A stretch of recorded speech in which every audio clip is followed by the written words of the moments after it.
Your Grace, it was 6 years since you first visited the Russian Orthodox Church until you were brought into our faith. What did you do to convince yourself that you wanted indeed to be Orthodox? Soon after I'd been that Saturday evening to the Russian church in London, I went up as a student to Oxford. There was a small Orthodox community in Oxford, so I began going to services there, just in a room, very few people.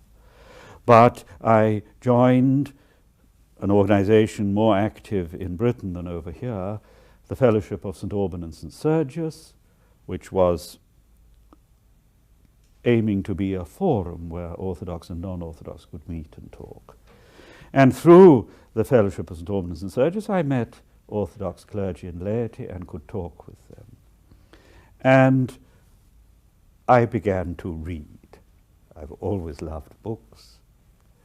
So gradually I had both personal meetings with Orthodox and the opportunity to study. What struck me when I studied Orthodoxy was, first of all, living tradition. Here I felt was a church in unbroken continuity from the apostles, the martyrs, the early fathers.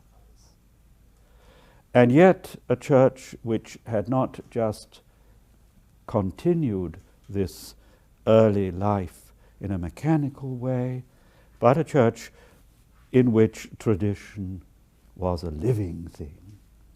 So unbroken continuity, living tradition, this was what attracted me. I've thought many times it's too difficult for a Western person to become Orthodox. I'd better become Roman Catholic. But though there were many things that attracted me in Roman Catholicism, I did not feel the teaching about the Pope was true to the situation in the early church.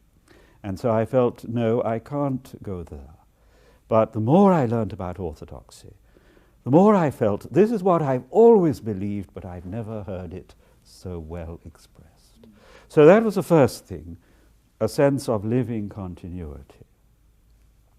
I was also moved by reading about the martyrs of the Orthodox Church, not just in the first 3 centuries, but in more recent times.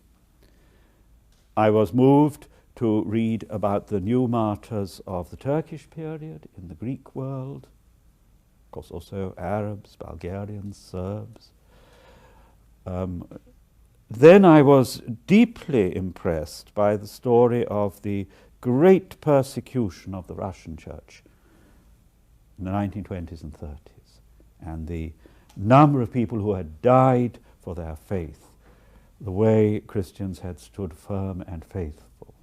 And that moved me very deeply, the element of martyrdom, the fact that the Orthodox Church had been and still was a suffering and persecuted church.